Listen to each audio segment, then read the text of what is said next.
me education. Woman up.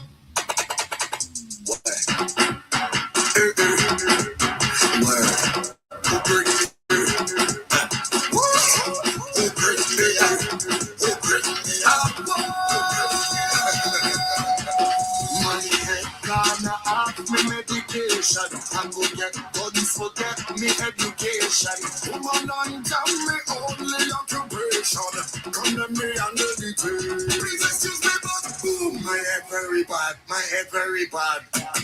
My head very rash, my head very rash. You have sunset in that cherry gas. I did very fast. Too slow, no, I'm very fast. Very, very fast. Some people they don't like it. I'm ashamed to that. I'm higher than the height with no strings attached. I give that on me heart and she flinging it back. Keep flinging it back. When them send me, I tell them to get this my medication. My medication. Oh my God, this my medication. That's my medication. I is not the only patient. I is the only patient. I don't know this my medication. Please excuse me, but boom, my head very bad. My head very bad. My head very rash, my head very rash. You have sunset in that cherry glass. I did very fast. Too slow, no, I'm very fast. Very, very fast. Some people they don't like it. I drink to that. I'm higher than that kite with no strings attached. I give that on my heart and she fling it back. Keep flinging it back. My head gonna have me medication. I'm gonna get guns, forget me education. Woman under me only occupation. Come to me and meditate. I said, hey, good evening, good afternoon. How about you say it? It's after 4 here in Memphis, Tennessee. I'm not sure how you say it, but anyhow, I guess it's still afternoon at 4 o'clock, right? Yeah. But anyhow, welcome to Fact Friday. And today I want to talk to you guys about the home buying and selling process from start to finish. All right. Buying a home is one of the biggest moves most of us will make in our lifetime. And if you don't understand the process, then it becomes very stressful. But if you do, it can become simple. You can make it strategic, and it can be a little less stress, lot less stress, I should say, actually. Not completely stress-free because, no things pop up all along the way that can maybe cause some stress, but you'll still be in control because you're aware of the process, okay? So let's start with the home buying process. When you're buying a home, where should you start and where do you go along the way?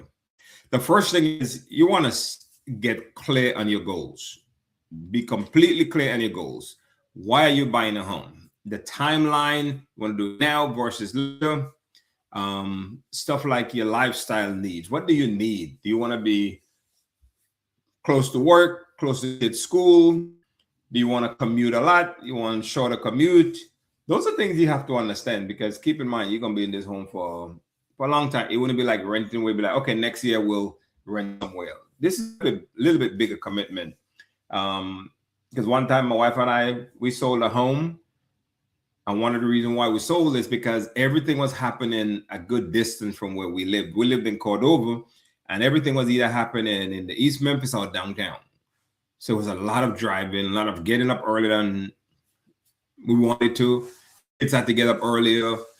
So what we did was we moved. We moved closer to where everything is happening, but we still find a home that fits our needs and cut down on a lot of those other things, long commute, which again can also help with car maintenance, reduce your car maintenance costs. You'll have to change oil less, buy tires less. So those things come into play as well. Not as big probably for you, but you do want to keep in mind your lifestyle needs.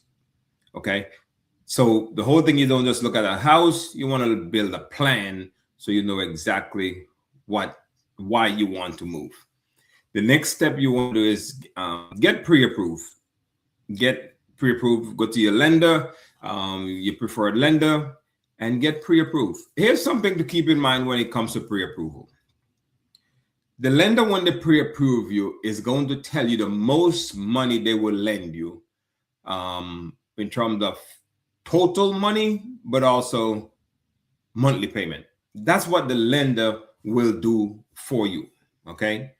Now, the thing you have to do is, even after the lender tell you that, you need to sit down and come up with your own budget. You need to sit down and budget.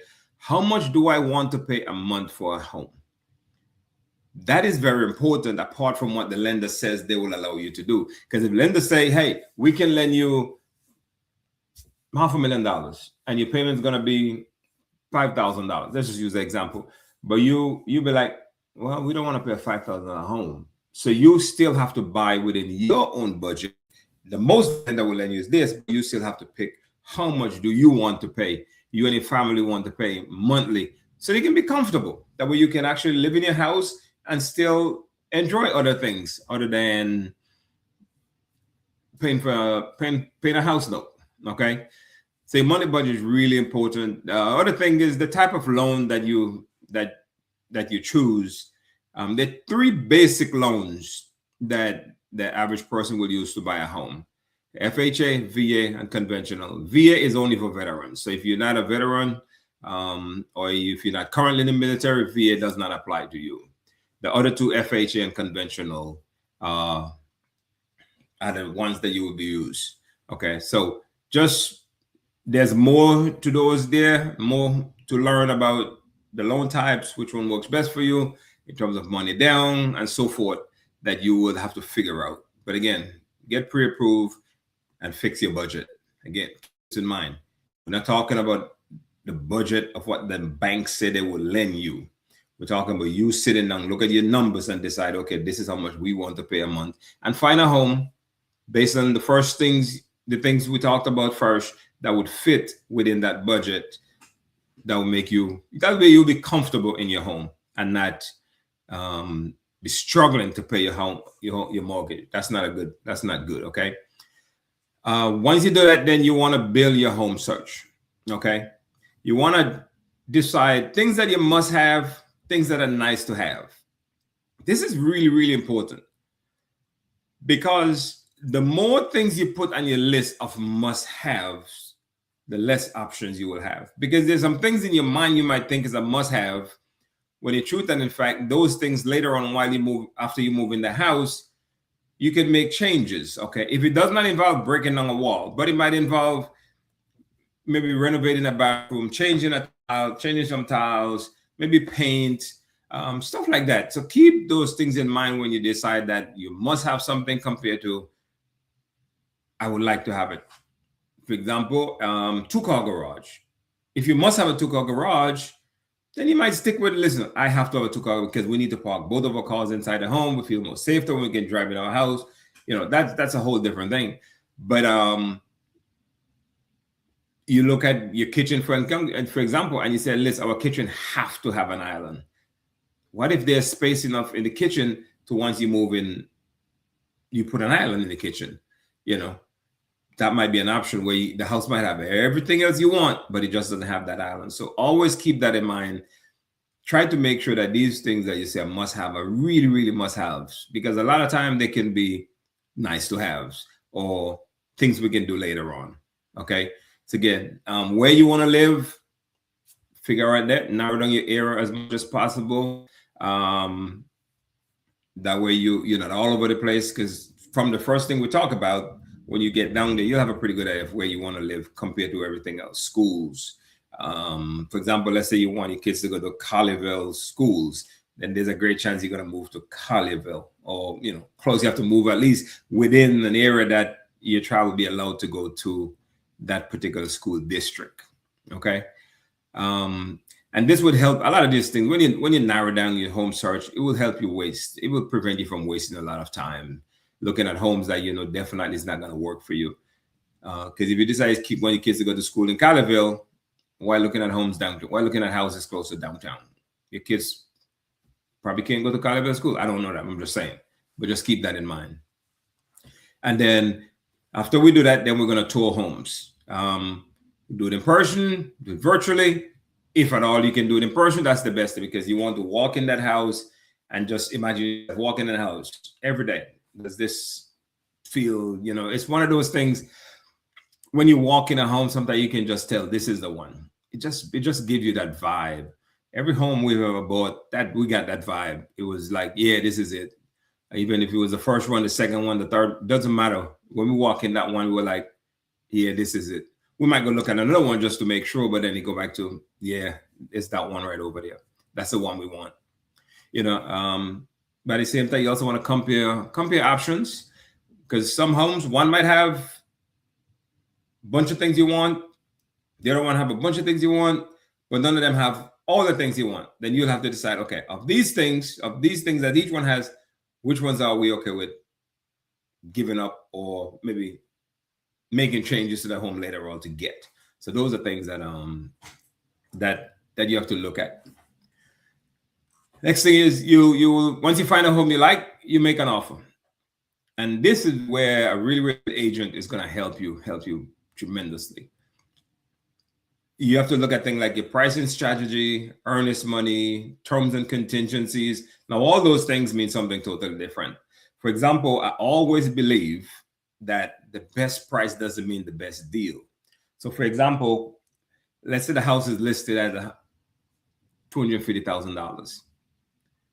You have all the money you need for down payment. You don't have a lot of closing costs. You might need some help from the seller to help with closing costs. Well, that can be a pricing strategy, because instead of asking the seller to drop their home 20, whatever numbers, thousands of dollars, you might give the seller more closer to the list and then ask the seller to help you with the closing costs. From where the seller is concerned, he's selling the home for the same amount. But in this case, if you're going to ask him for take all this down and still want closing costs, that might not work. That way, a good agent will sit down with you and explain to you how all these things really work. You want to make sure there's things like appraisal contingencies, inspection contingencies. Inspection is really, really important. When you put all the stuff in your contract, you don't want to ever buy a home without getting an inspection, ever. The other thing is earnest money. How much earnest money you want to put on? I think you should put on at least 1%. If you can put more, because that would definitely make your offer much stronger, because you're showing, hey, I'm bringing something to the table, bringing a lot to the table. Because keep in mind, when a home go under contract, two things are happening. The seller is saying, okay, based on everything you've given me, I'm going to take my house off the market. I'm not going to let anybody else put an offer. Well, they can, but I'm not going to take another offer. So I'm putting up my house. Now it's up to you. What are you going to put up? If you're buying a $400,000 house and you want to put $500 for earnest money, that makes no sense. No seller should accept that. I would tell myself, don't accept that. That's crazy. You got to come up. You got to put some skin in the game. Put some real skin in the game that would make you do things to make sure that this home is closed, other than holding up somebody and then also be like, I don't want it. But that's a whole legal issue. There's a lot of things can happen where that's concerned. But good earnest money can help your offer as well. Definitely can. Once you and the seller agree and you on everything, and now you're under contract, there's some other things that are going to happen here now. If you have an inspection contingency, you're going to get a chance to go and pay an inspector to inspect the home. They'll give you a list of all the things that they have inspected, some good, some bad, some in between. And then you get a chance to then ask the seller to do what we call a repair or replace. You and the seller have a chance to go back and forth. They say like, hey, if you do these things, we can move forward. The seller might be like, hey, well, we'll do these, but we won't do these. And it's another negotiating tool. That's really all it is. But the bottom line is, even if the seller chooses not to do anything and you choose to buy the home, you're aware of any major thing that might be going on with the house because you did your inspection contingency. The bank will also get the house appraised. Make sure that the price you're paying for the house appraised for at least that much or more. There's a little bit of that can go on if the home doesn't appraise and so forth. Conversation for another time. But again, your agent is somebody that can truly explain that proper to you. And at that point, also, there's a bunch of loan processing stuff that's going to be going on. Your bank is going to get in touch with you. They're going to ask you for information. There's documents you'll have to sign so that things can keep moving forward. There'll be a period of downtime where you hear like a lot. There's not a whole lot going on, but doesn't mean nothing's going on. It just means that at this point, you've done what you need to do. No need anything from you. But the one thing during this time, anytime the bank asks you or your agent asks you for anything, you always want to try and be as quick as possible. Make sure you get it to them as quick as possible, because that can definitely hold up. That can definitely hold up your loan, prevent your loan from close. And you don't want to be the person. You don't want to be the reason why your loan does not close, because then that earnest money can come into play. Another conversation that your agent again would have with you, so you understand what's going on. They come to a point when after this, if you and the seller had actually had agreed to fix some things, you'll get a chance to go back and do an inspection to make sure all those things will fix. Okay, then they come to the point where they say the loan is clear to close, which means that all the processing for the loan is completed and you can go and finish the loan up. Okay, but before you do that, we do what we call, there's some final steps that you do. You do a final walkthrough where we'll go back to the house, or you and the agent will go back to the house, and you'll just walk through, make sure those things that were supposed to be fixed had been fixed. And also you want to make sure the house is in as good or better condition than when you saw it and started all this whole process. You want to make sure that that is the case, because until you sign for that home and money is transferred, that home does not belong to you. And I always tell them, I try to advise my clients also that if at all possible, we can do the final walkthrough on the way to closing. Because just to make sure, especially if there was an event like the previous night, there was a storm or whatever, just even if you're not going to go walk the home, maybe in the morning of, just drive by the home just to make sure the home is still standing. There was not a fire at the home, especially if it was a vacant home where no one was living there. And even if there was somebody living there, you definitely want to go to a walkthrough, because the seller should have all their stuff out of the house, so you can do a real final walkthrough to see, because once they move that couch, what's behind that couch? Is a big old hole in the back of the couch, or that carpet that was sitting on the floor all this time. Once they move that carpet, what's under there? So you want to make sure you do a final walkthrough, if nothing else, to empty house. Okay. Do all that, everything is good, then we move to closing day. And that's the day when you will get really, really nervous, because you're like, oh Lord, am I going to really buy this house? That is the case, but on that day, you'll sign all the documents. It's depend on how your bank does it. There's a lot of documents to sign, or there might be a lot. Either way, there's a lot to sign, but it's okay. It's part of the process, no way to get around it. Some things you might get electronically from your bank that you might sign before you even go to closing. But at the closing table, you will sign you'll sign a lot more documents as well. Now, after you sign, that doesn't mean you're going to get a key right then and there. I mean, you're probably not going to, because there's some things that have to happen after you sign, because the seller also has to sign. And once you sign and the seller sign, then if both of you close at different attorneys' offices, then they're going to swap paperwork. They're going to make sure that the buyer side, on behalf of the bank, is going to make sure that the seller side did all their paperwork right, so that the bank has all the legal rights and stuff to the home, should that come into play later on. And the seller side going to make sure that all the things are done right, so that the seller can get their money and so forth and so forth. So there's some things that happen. When they finish, both parties finish those, and then the bank get a chance to look at the documents, and bank say everything's good, then the bank will then give the funding, what they call a funding authorization, where your attorney or closing office will then send funds to the seller side. Once the funds have been sent from your office where you sign over to the seller side, and there is proof that the money has hit the seller's side, attorney, escrow account, whatever it is, at that point, the deal is completed. The seller doesn't have to have the money in their hand to be completed. The attorney or the closing office that they use have to have the money in their account.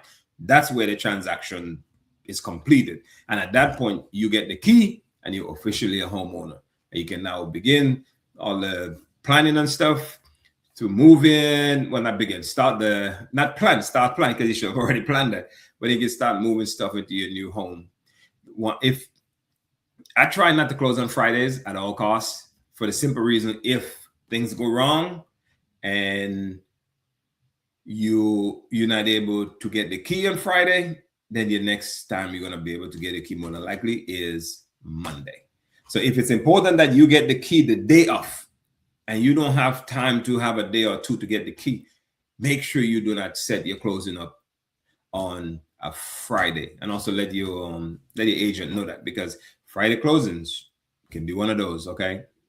Monday's almost the same way, too, because you have to hope that Monday morning, if the bank didn't send the documents Friday, then you got to hope they do it Monday. And then, so I like to close Tuesday, Wednesday, and Thursday. Those are three best, in my mind, those are three best days to close. But that is the process of buying a home. There's a little other things that go in between, but those are the big things that generally will happen during the time of you buying a home. It's important that you, through this process, that you have an agent that will stay on top of things for you. You should not be stressed. You should always have information you need to let you understand. You should be kept aware of what's going on. But there's always a way to let you know, hey, this is a bump, but we're gonna be okay. We're gonna be okay. Sometimes you might have to change closing, might have to extend closing. There are times when you get to close sooner. So, but either way, your agent should be able to keep you abreast and keep you well informed of what's going on, so you can feel like, okay, this is gonna work. All right. So that is the process of buying a home. And I'm gonna do the process of selling another time. I was gonna do it as well today, but I think I'm just gonna set up that for another session where I can actually give you time, give it the right time, because selling a home is a big deal. It is a big deal, just as buying a home is a big deal. I don't think anyone is a bigger deal, because the person buying a home, that's the most important thing to them, and the person selling the home, most important thing to them. And there are times when you do both, and that can become complicated sometimes. There's ways to do it to try and make it as less complicated as possible.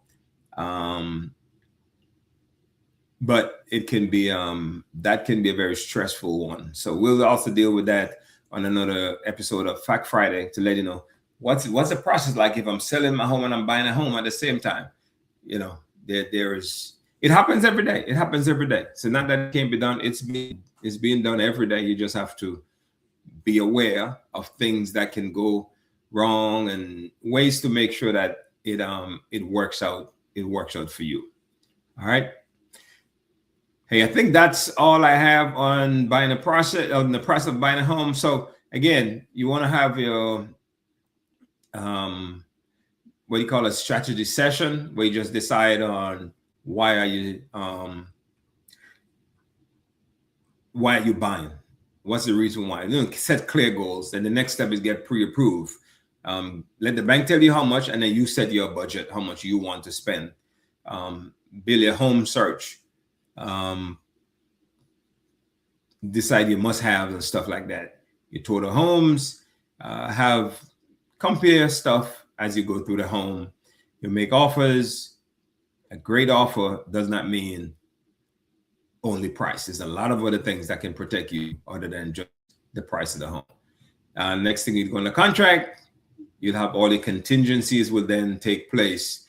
You'll get to do a final walkthrough, you get to close, and then you become a homeowner. All right. Hey, listen, if you're seeing this and you're thinking of buying a home, I would love to talk to you about it, show you how this process works for you individually, and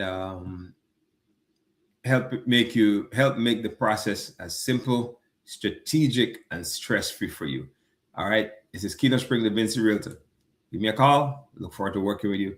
You guys have a wonderful, wonderful weekend, and I will see you for next Friday for Fact Friday. All right. Take care. Bye-bye.